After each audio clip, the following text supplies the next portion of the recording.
AgriGold customers and agents welfare association ఆధ్వర్యంలో ఈ రోజు విజయవాడ రైల్వే స్టేషన్ నుండి ప్రదర్శన నిర్వహించిన అనంతరం అలంకార్ సెంటర్ ధర్నా చౌక్ లో ఆవేదన దీక్ష చేపట్టారు। ఈ కార్యక్రమంలో పాల్గొన్న అసోసియేషన్ అధ్యక్షులు సిపిఐ జాతీయ సమితి సభ్యులు ముప్పాళ్ల నాగేశ్వరరావు మాట్లాడుతూ అగ్రిగోల్డ్ బాధితుల కేకలు కూటమి ప్రభుత్వానికి వినిపించడం లేదా అని ప్రశ్నించారు।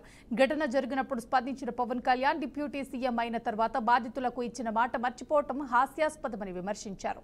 అగ్రిగోల్డ్ ఆస్తులు అమ్మి బాధితులకు న్యాయం చేయకుంటే ఉద్యమ బాట పడతామని కూటమి సర్కార్ను హెచ్చరించారు।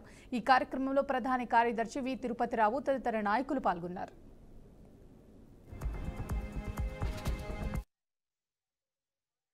బాధితుల ఆందోళన 11 ఏళ్ల నుండి అంటే సంవత్సరంలోకి జనవరి అనబోతుంది।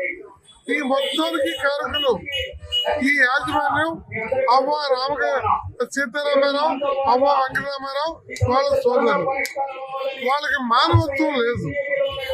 వాళ్ళ కోసము వాళ్ళ మాటలు నమ్మి సుమారు 7,000 కోట్లు వాళ్ళు డిపాజిట్ ఇస్తే ఈ రాష్ట్రంలో 600 మంది, పక్క రాష్ట్రాల్లో 500 మంది, 1100 మంది చచ్చిపోతే వాళ్ళు ఉసురు తీసుకుంటే ఈ సమస్య పరిష్కారానికి తోడ్పడాల్సిన వాళ్ళు అలా తోడ్పడకుండా తాజాగా కోర్టులో కేసేసి ఆస్తులు మ్యూటేషన్ కాకుండా అడ్డుకున్నారు। ఇదే జరిగితే వాళ్ళ ఇళ్లని ముట్టడించడానికి కూడా వెనుకాడమని కోర్టులో విత్డ్రా చేసుకోమని